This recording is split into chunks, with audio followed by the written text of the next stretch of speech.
My. Have we got some sweet imagery for you today?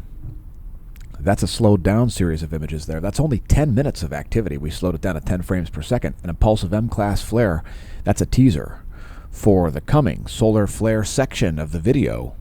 Welcome to the Daily Space Weather Show. Congratulations on realizing the Smash News Network least busted name in news exists. We're frankly surprised that you found the channel. This is a 24-hour video from the Solar Dynamics Observatory, and this time we're showing 211 plus 304 angstroms to help highlight certain specific features, namely coronal holes and filaments. By the way, there are some spectacular coronal mass ejections to cover as well today. Lots of stuff. As many as 9 sunspot groups can easily be counted on the Earth-facing portion of the solar disk. Let's take a quick guided tour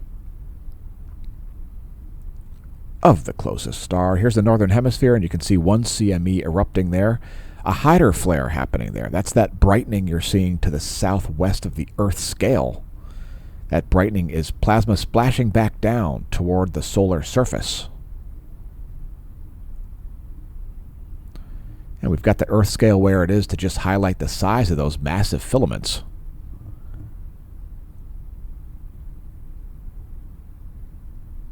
Just spectacular imagery and lots of stuff going on today on the Earth-facing portion of El Sol.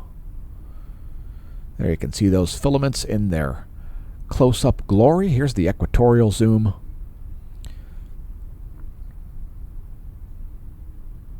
And that impulsive M-class flare came from the southeast of where we have the Earth scale placed on that image. Also, you may see a huge dark feature over there on the eastern limb. That is a large coronal hole.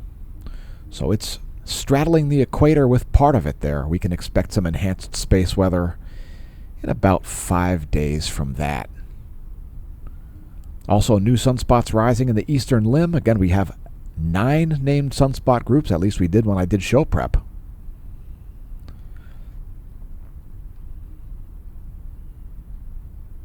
And let's take a brief look at that series of sunspots there rising in the east. Great view of that coronal hole as well in these wavelengths.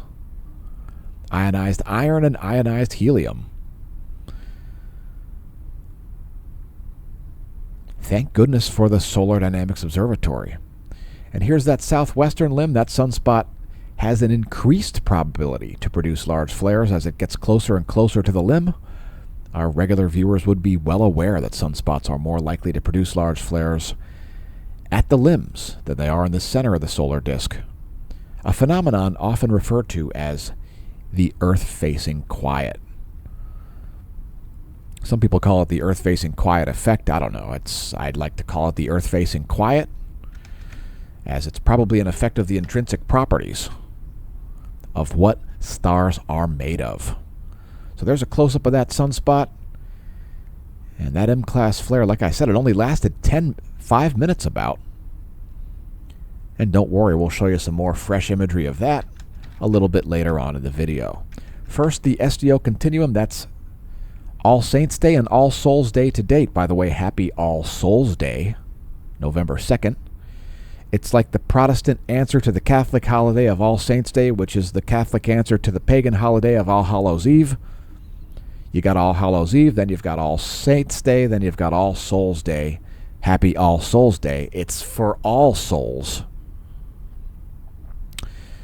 Hence the name. Anyway, there are those 9 sunspot groups that I was talking about. There's the magnetogram for yesterday plus today also. November 1st and November 2nd to date. So that's what's going on. We're going to get to volcanoes and earthquakes here briefly. But before we do that, don't forget to take a moment to press the like button. We need your help to get the content onto screens. It's only the world's most comprehensive daily space weather content. Who would want to watch that? You'd think Elon Musk would tune in, but for some reason, probably because he's not aware that the content exists, he probably doesn't. He certainly didn't know, SpaceX certainly didn't know that the channel existed when they launched and lost 90% of their Starlink spacecraft into a geomagnetic storm that was forecasted right here. So, yeah, Congratulations, viewers. And today's featured product is one that I'm currently hiding behind. Ooh, the galactic current sheet. Are you spooked of space, folks? Oh no, it's the galactic current sheet. Yeah, one of the most ridiculous, nonsensical ideas in all of cosmology ever, believed by a large number of people, is the idea that the galaxy is just like the solar system. Couldn't be farther from the case. The galaxy is nothing like the solar system. And there are certain cosmology kindergartners who think that the galaxy and the solar system are just like fractals of each other. And listen, things are very far apart in space. Space is mostly empty. No, it's not a vacuum. Yes, it is mostly empty. The galaxy is nothing like the solar system. If you've bought into this nonsense about the galactic current sheet controlling the sun and it's gonna spookily make the sun explode and all of this utter tripe and nonsense, maybe pick up a galactic current sheet throw blanket and bring in the apocalypse in style. Tell your friends and foes that it's the galaxy that's causing civilization to come undone, not human stupidity and ignorance. No, it's the galaxy. That way maybe they'll spend another 5 minutes without eating you as you hunker down in your bunker down in the ground. If you want to support the channel via subscription services, become a member of the Smash Team. Smashomash.com/Smash Team. There's a bronze level. There's a silver level. There's a gold level. There's even a gold annual paid-up subscription. You want email alerts to see videos just like this one? Then become a member of the Smash Team. Even bronze level gets those email alerts. Additional content for silver, more content than that for gold level, and complimentary merch for gold annual paid-up subscriptions. You can find links at smashomash.com. Please visit our paid affiliate links as well. The Redbubble shop, the Amazon shop, the Hemp Lucid shop, and visit us on social media. Again, we need your help to get the content onto screens because for some reason, citing facts, we don't seem to get recommended even though the channel is monetized. So, hey, you figure it out. Whatever. It's if you're not seeing the videos, you're missing out, and let's talk about volcanoes. So, the Reykjanes Peninsula has inflated 5 to 6 centimeters in the past just few weeks, the past 12 days, which is what you're seeing on that map there. That is ground inflation happening. So, also, tens of thousands of earthquakes happening there, possibly an indication that a large volcanic eruption is about to happen. Sometimes planet Earth gives us a massive warning. There's magma moving around under Iceland. Let us know what you think in the comments. Is it coming to the surface? Huge volcanic uptick here. We've got a long list of volcanoes. Kluchevskoy has produced a series of lahars, that is lava flows created by mud flows created by lava melting snow and ice on the slopes of Kluchevskoy, which has made it down some rivers and blocked some roads. Kluchevskoy is still producing about a 10,000-foot plume of volcanic ash as well. Sakurajima also exploding there, flight level 080, 8,000-foot ash plume. 6,000-foot ash plume from Subanose-jima. 9,000-foot ash plume from Mount Mayan. And I've been told we have to pause for station identification. You've reached the Smash News Network, least busted name in news. Ibu is also exploding, 6,000-foot ash plume, 7,000-foot ash plume from Dacono as it explodes. Popocatépetl exploding, it's on my bucket list, flight level 220, 22,000-foot ash plume there over central Mexico. Fuego in Guatemala exploding, 19,000-foot ash plume. Not sure about Nevado del Ruiz, no volcanic ash observed. Sangay producing, I don't know, volcanic ash is observed. No idea how large of a plume. Volcanic ash not detected at Revenador. Doesn't mean it's not erupting. Please do not pole vault the caldera. Sabancaya exploding. 22,000-foot ash plume over Peru and a 12,000-foot ash plume over Villarrica in central Chile as it also explodes. It's a flight level 120. And let's get to earthquakes. So largest quake of the past 24 hours was a 5.7. There are the past 90 days. We'll cite quakes of a 5 or greater magnitude. starting with this one at the South Sandwich Islands. That was a 5.0 at 23:40 Universal Time yesterday evening. 20 minutes till 0 hour. There's the largest quake of the past 24, a 5.5 at the Philippines. It was at 6:50 this morning. Pretty calm as far as earthquakes go in the past 24 hours. Only 2 quakes of a 5 or greater magnitude, and let's get back to space, where it's at. I've got lots of images of El Sol and a microphone. That's a 24-hour video of the house favorite wavelength, 171 angstroms. And let's talk stellar stats. The 10.7 centimeter radial flux is now up to 158 solar flux units. So there is the 1-year chart from Solon.info showing you the radio flux and the sunspot number. Radio flux is this black line. Sunspot number is this proportional red line below it. Space Weather Enthusiast dashboard here, not forecasting any geomagnetic storms or geomagnetic unrest. And guess what? There might be some space weather headed our way besides that coronal hole. We'll get to it. Is there another CME, coronal mass ejection, on its way to Earth as we create the video? Stay tuned for that. We will cover it. Yes, there is. By the way, the geospace magnetosphere movies are down for the count for days. I'm just going to press play so you can see that it's not loading.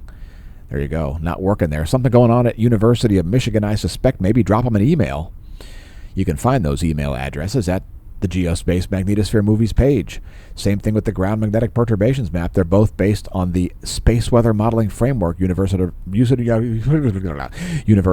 Geospace Model V2.0. Is not functional at the moment. Anyway, KP index, an average of global geomagnetism, is at 1.33. KP 1.33 is the geomagnetically calm conditions, and let's move to solar wind. So here's a great example of how we're seeing a totally different solar wind regime at the ACE than we are at the Discover.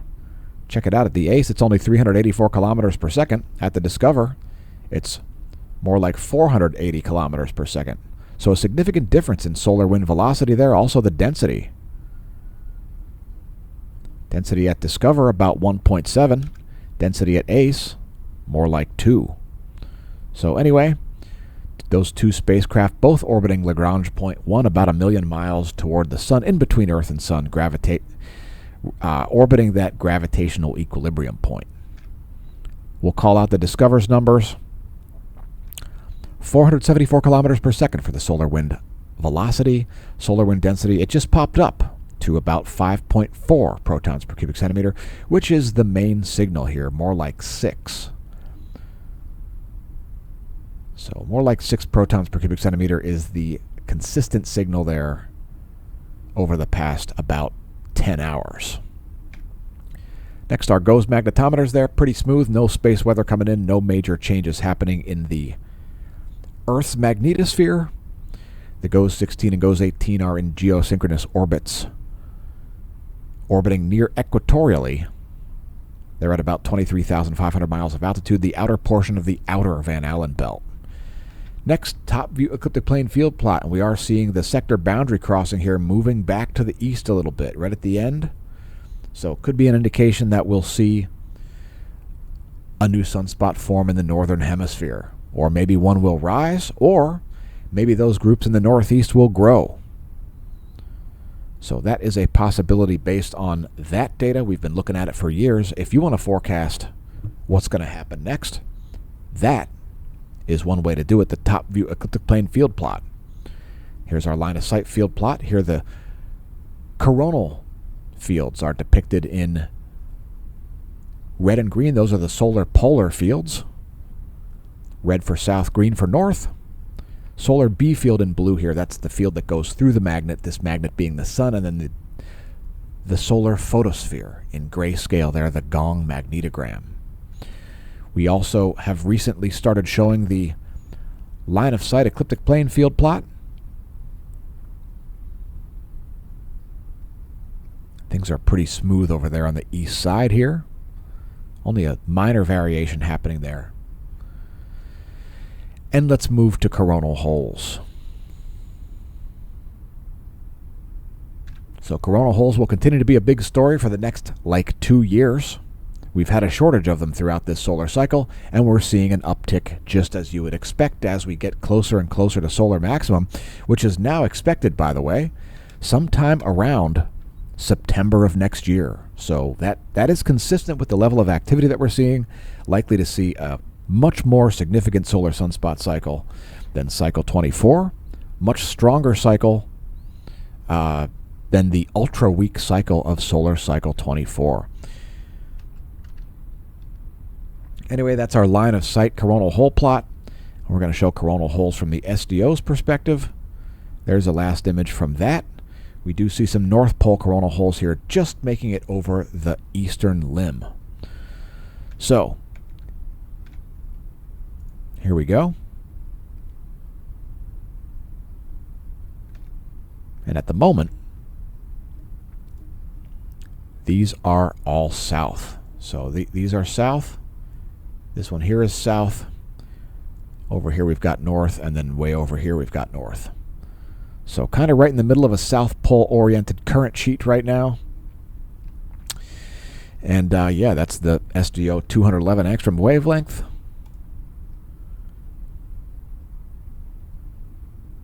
And we'll show a little bit closer view here for your viewing pleasure. Number 1, I order you to not take a number 2 in your pants over coronal holes. Engage! So sweet imagery there as always from SDO, and it's time to look at sunspots, because that's what comes next after we show coronal holes on the daily space weather. Sunspot number here now at about 132, something like that. And you can expect this to rise to about 150 by tomorrow. Some of those new sunspots weren't counted since yesterday's video. So again, here dropping, rising up above the current average. And before we show sunspots in detail from SDO, and we've got some spectacular details today, here's what's going on. I see 1, 2, there's one here, 3, 4, 5, 6, 7, 8, 9. 9 sunspot groups currently on the solar disk. You can see as many as 11 counted here on the flare probability monitor. And if you bring up the latest image, the most likely place to see a large flare remains sunspot 3474. So it's been the main flare producer. There is still a high likelihood of large flares over here on the eastern limb. That is dropping as these get closer to the center of the solar disk. So 3474 will remain the place to watch. And here comes some sunspot views from SDO Continuum.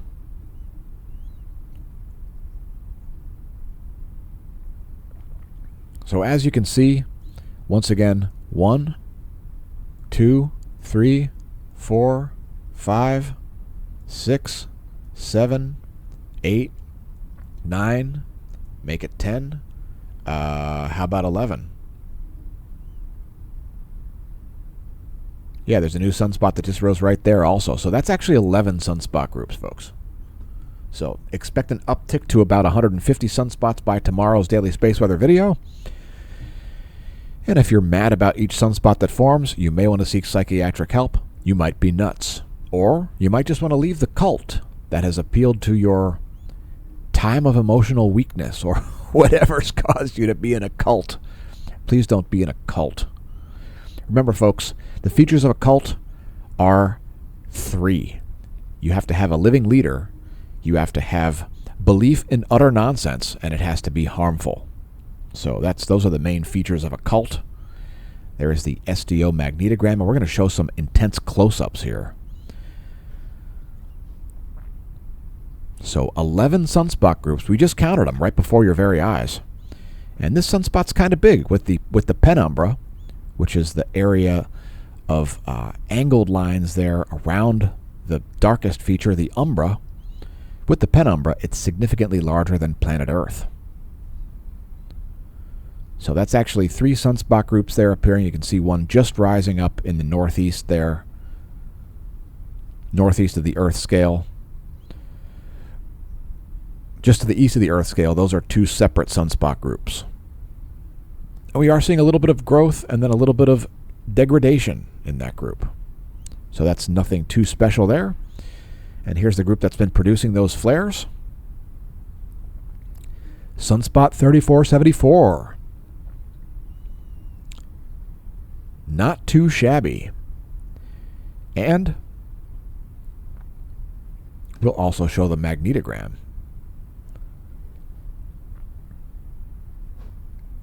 So yesterday we showed you where the deltas were. They're back here, and that's exactly where that flare came from. That impulsive M-class flare came from the trailing end of that. So a prime example of how, folks, solar flares can be forecasted. It's all about understanding the magnetic shear. When you see lots of magnetic shear, opposing magnetic fields that are close to each other, especially with umbrae, that's the most likely scenario to see a flare. They're predictable. It's just a matter of looking closely enough to be able to predict them. So it's time to get to solar energetic particles, and it's a great day for that because we got some fantastic imagery. However, no spikes in the solar energetic particles there. No spikes in the proton flux. Proton flux there remaining flatlined. So surprisingly, no spikes in the proton flux. So it would have been something that was rather expected there with those flares while occurring during a coronal hole high-speed stream, but nope. No relativistic particles have shown up yet. So here's this impulsive flare. Again, it lasted only 5 minutes. It was approximately an M1.8, it looks like. Maybe an M1.7, something like that. So that's the past 3 days, and we've had 4 M-class flares over the past 3 days. Just like yesterday's title said, flaring is back. So here are those 10 minutes. That's 12:28 through 12:38, or 12:18 through 12:28 there. So that's only 10 minutes of activity in 10 frames per second. SDO 131 plus 94 angstroms. How you like them apples? What, that's not close enough? All right, well, there's a full zoom for you. That should satisfy your solar flare requirements.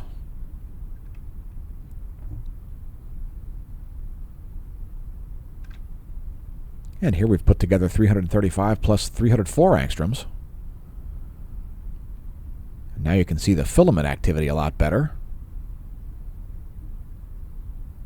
And you can see a CME actually propagating there, it looks like.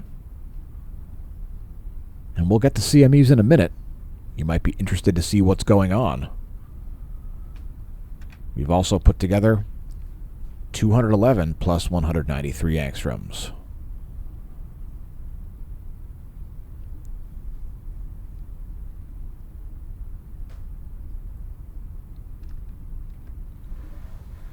Press the like button. Otherwise, otherwise we'll have less likes on the video. So here's a 24-hour video. Now we're back to just 94 angstroms. Once again, most likely places to see large flares are, of course, sunspot 3474 down there in the southwestern limb. Also, the southeastern limb has the possibility to continue to produce large flares. That smaller M-class flare did come from just behind the southeastern limb. So that's what's going on. And let's move on to a star chart.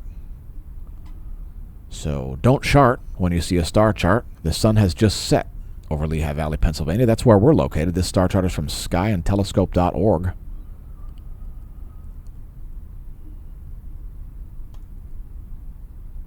As Deneb goes around and around Polaris, the celestial North Pole. Yes, the celestial North Pole. You know how to find Polaris, folks? You find the Big Dipper, otherwise known as Ursa Major, and then these two stars right here on the end of the Big Dipper, they point right toward Polaris. Big Dipper is super easy to see. The stars at the end of the Dipper, the opposite, the handle side of the Dipper, those two stars point right at Polaris, in case you weren't aware of that. Next, a solar system forecast, courtesy of theplanetstoday.com. So this is where things are today. Again, happy All Souls Day to all of your non-River Styx embossed souls. For all of you who have not been submerged in the River Styx, congratulations. Please remember to press the like button. If you're submerged in the River Styx, you might forget to press the like button. Don't do that. Instead, remember. Here comes the forecast. Forgive, remember, hold accountable. Here's where things are today. Here's where things will be in a week. Mercury playing catch-up. Venus speeding away. And Earth, once again, safely passing Jupiter with absolutely nothing happening. Did you know that there are people that freak out every time the Earth goes past Jupiter? It's berserk. People are spooked of gas giants. Planets have been doing this for billions of years, and people think that the end times are right now because they're special. I think those people should watch Fight Club. Anyway, here's the astronomy photo of the day, apod.nasa.gov. And this is some galactic cluster. I forget what it's called, but it is a really cool galactic cluster. It's got almost entirely elliptical galaxies. That one right there, that barred spiral, that is actually the standout. So most of these fuzzy yellow objects that you see here, those are elliptical galaxies.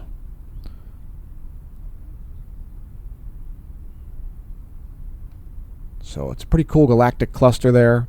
If you want to get an ultra high-res image like the one we're currently viewing, head to apod.nasa.gov. You've got a great mix of things happening here. There's an elliptical galaxy with a ring and a bar. Here's one that's edge-on. Some more massive elliptical galaxies there. And that cluster is known as the Fornax cluster, located in the constellation of Virgo. Again, it's at apod.nasa.gov if you want to take a look at that yourself. Great series of different types of galaxies there. All in one small, only a 3-degree section of space there. Here's an irregular galaxy. So a cool mix there of different galactic features. Galaxies. They're nothing at all like the solar system. And by the way, folks, I seriously thought the galaxy was just like the solar system when I was in like 3rd grade, for real. Like, it's, yeah. Next CMEs. There are yesterday's coronal mass ejections. We don't anticipate those to have earthly directed components. So that's 68 frames from yesterday. Today, however, is a different story. There is a CME in here that does appear to be earthly directed. So it's a little on the stealthy side. It happened right around noontime universal time. And I believe it was associated with that M-class impulsive flare. So, but a series of events here going on kind of at the same time. So it's a little bit jumbled up. You may agree, you may disagree. Let us know in the comments. Either way. Here comes some more images. Soho Lasco C2 and C3. And let's move in a little bit closer here to show a little greater detail for you. We've got the C2 on the left a little bit ahead of the C3. And right around 12 noon.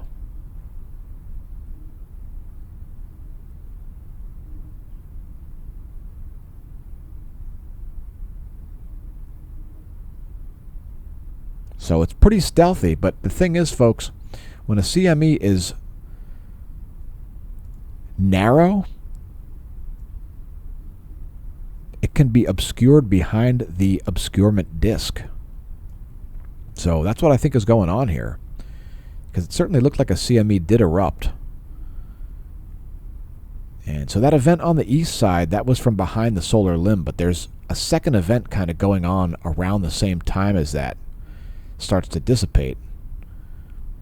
And I believe that M-class flare was associated with an Earth-directed CME here. So we're expecting one to arrive, let's see, early in the day on the 6th. So it could arrive late on the 5th, but more likely early on the 6th. November 6th. Another CME impact coming perhaps the morning of October 6th. So we'll also show stereo A. It's located right here. Feel free to pause the video in this frame if you're not familiar with the locations of the Parker Solar Probe, Bepi-Colombo, the Solar Orbiter, stereo B in blue, stereo A in red. Here we go.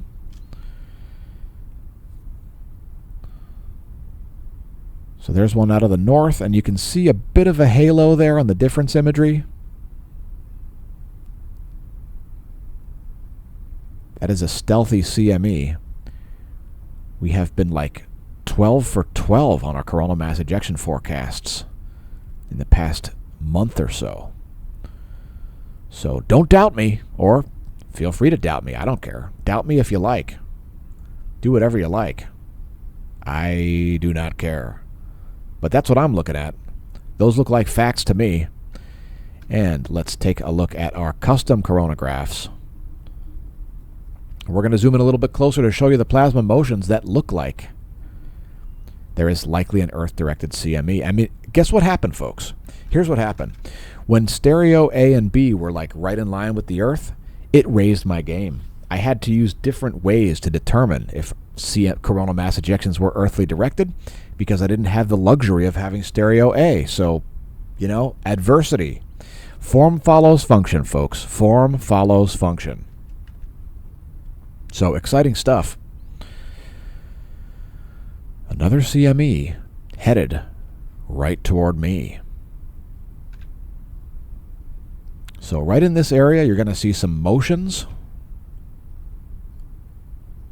Some of that plasma did eject, and through a series of deductive and inductive reasoning, I think some of that is headed toward Earth. That's my story. I'm sticking to it, to quote Colin Quinn. Here we've added 304 angstroms and subtracted the Soho-Lasco C3. There's also an interesting filamentary wave. You're going to see a wave kind of propagate down this massive filament here.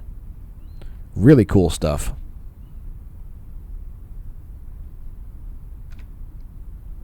Check it out right in here. You see that huge wave popping down? That's like a filamentary reorganization happening there, as that thing is pretty chaotic and trying to reach static equilibrium. So great stuff there from the SDO, ionized iron and helium, 304, 193 plus 304 angstroms respectively. So just fantastic stuff there. And let's cut to filaments, since that's what we're watching at the moment. So yeah, filaments, exciting stuff here. Big Bear ground-based solar observatory. And that is a massive filament fest once again. Dag. That filament up there is one of the largest we've ever covered on the channel. So we're talking about pushing 7 years at this point, folks. About 6.5 years, I'll say. By the way, if you'd like to name filaments after living people, the place to do it is over on Twitter. Just follow the hashtag #NameThatFilament. Oh my God, we're all the way at 490 followers on Twitter. Wow, one of these centuries we might even make it to 500. That'll be a crazy milestone, right? Whoa! Thanks, Elon, for, quote, promoting free speech and eliminating censorship on social media. You're doing a fine job, worthy of a slow clap. Oh, yes. You've just solved censorship. You haven't maintained it or anything, pardon the sarcasm. Here's some more imagery from Big Bear. And again, we may see another active region or two here rising over the eastern limb, so that's something to keep an eye on. And when I say ion, well, the pun was intentional. Moving right along to our bonus feature segment, but first, the last about 3 hours from the GOES 16 SUVI. Like I said earlier, the two places to watch for a large flare are this area right here and this area right here. Those are the flare watch points. And let's do our bonus features segment here. We don't want the video to be too lengthy. First is satellite charging hazards. We don't have any. It's smooth sailing. No high energy electrons getting inside of spacecraft. No low energy electrons building up on spacecraft. GOES electron flux here, still kind of high, just into warning levels. Looks like the GOES 16 is about to drop out of warning levels there, represented by that blue line. There's the 1-year graph to contextualize the electron flux. Those relativistic electrons are measured at the F layer of the ionosphere using radiography from the geosynchronous orbits of the GOES 16 and GOES 18. There's the forecast model from NOAA, expecting flat levels, and I would tend to agree. Until that CME impacts, then you're going to see a big dip.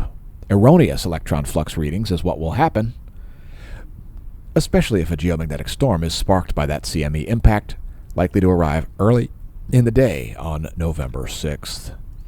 Next, the portion of the atmosphere where it's measured, and it is, it's the F layer, located at 300 kilometers of altitude, one slice of the atmospheric layers. Here's the vibrational frequency.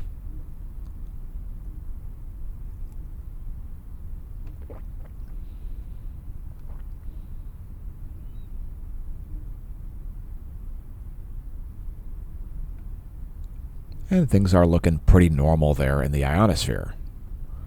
If that's Greek to you, don't worry. We show the anomalygram as well to encourage new viewers to view the content. There's the anomalygram depicting anomaly in megahertz from a 30-day median.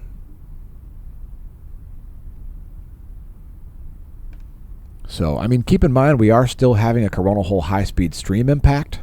It has been quite extended. I suspect it's going to subside in the next 12 hours, in which case you should see more blue appearing on this by tomorrow's daily space weather video. So that's what's up at the bridge between Earth and space. As we get closer and closer to planet Earth weather, there is the latest ionogram, 22:15 Universal Time. And there's the latest anomaly in megahertz from a 30-day median, 22:15. Next, the whole atmosphere model. Total electron content on the left. Maximum usable radio frequency there on the right.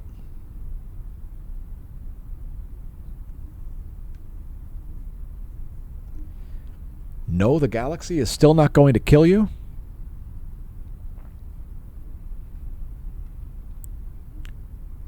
And we're going to show total electron content anomaly over North America. And guess what? The global view is also koofed, just like the geospace magnetosphere movies. No total electron content for the globe. Hopefully it's not because Kim Jong-un has detonated a nuke in space. Here's the anomaly in total electrons over North America. So this is a count of free electrons to about 12,500 miles of altitude where your GPS satellite is located. High electron counts in red, low electron counts in blue, and things are looking pretty average, at least in terms of anomaly from the 10-day average. Things are looking average. We'll close out space weather, as we do, with high-res images. So let's see. Once again, I see 1, 2, 3, 4, 5, 6, 7, 8, 9. Looks like 9 sunspot groups. At the moment, maybe some of those have degraded since we showed the other imagery. I don't know. I'm over it. Here is a significant flare player, sunspot 3474, and it still is beta gamma delta class.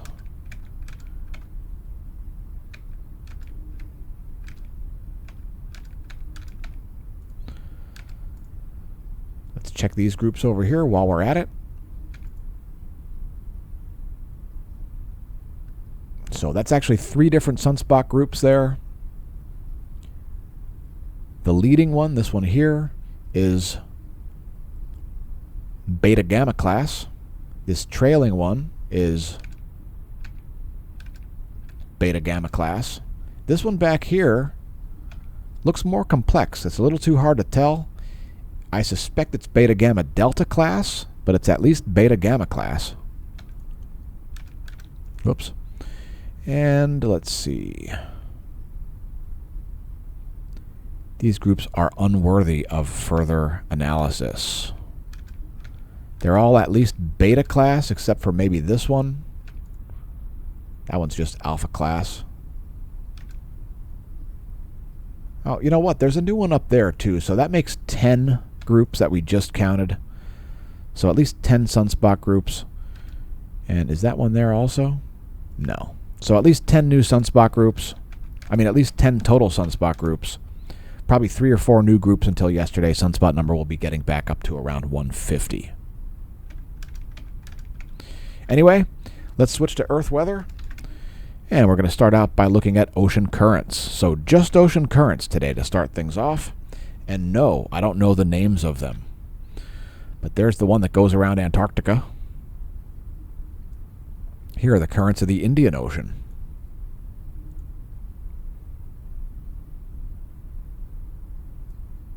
The Pacific's currents.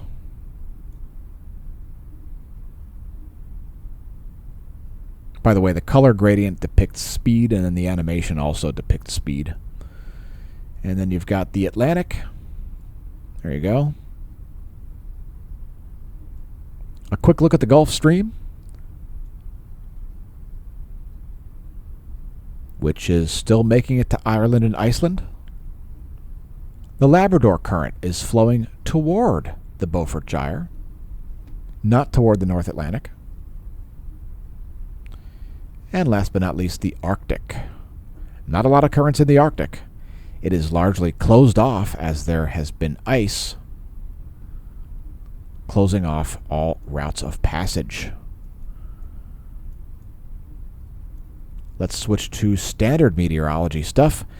These are the surface winds of the eastern world, and like sands through the hourglass of time, these are the jet streams of your lives. And these are the jet streams of the central world. Surface winds. As we get closer and closer to the lower 48, there are the surface winds for the Americas. And those are the jet streams. Next, our visible satellite. Man, it's getting dark here in Pennsylvania.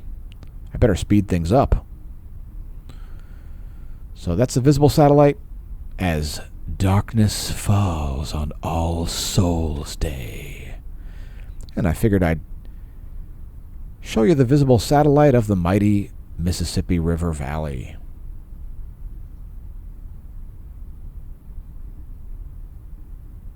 So there's Ole Miss. And let's move right along to the... Did you know Windy.com has a great satellite image also? There's a great satellite animation from Windy.com.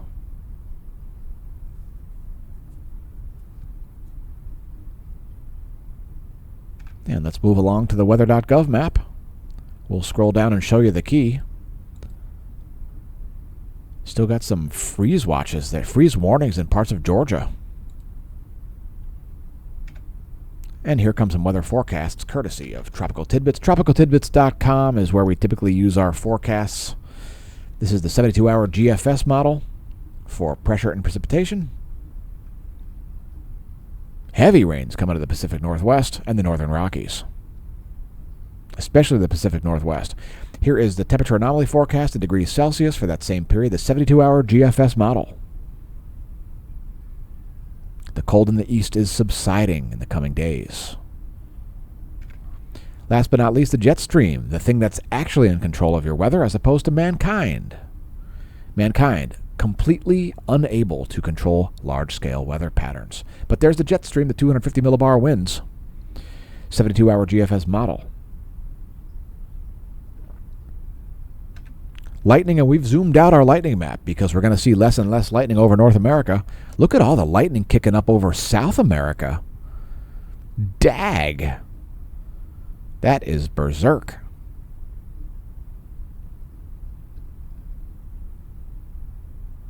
Also quite a bit in the tropical Atlantic. And here's a real-time lightning map from lightningmaps.org.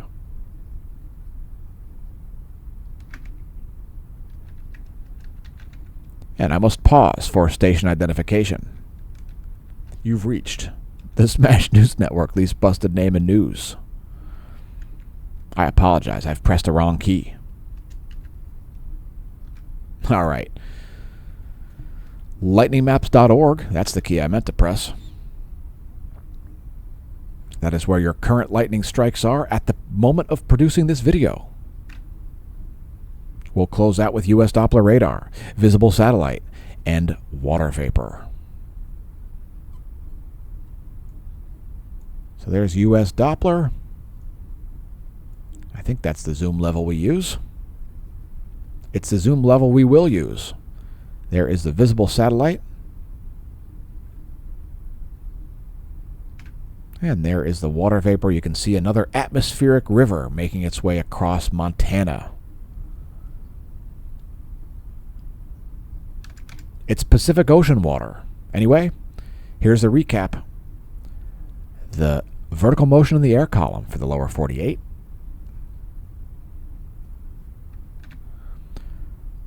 Visible satellite. I love the visible satellite. Note all the snow that's visible there in especially Colorado and Wyoming.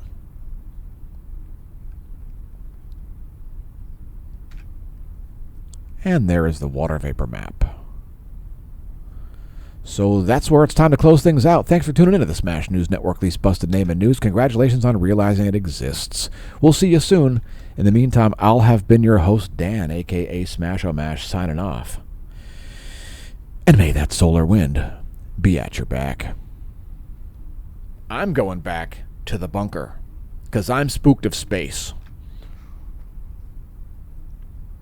Ooh, the galactic current sheet. Oh, no, it's so spooky. The galaxy. Oh, no, not the galaxy. Oh, hide me in a bunker from the galaxy, please.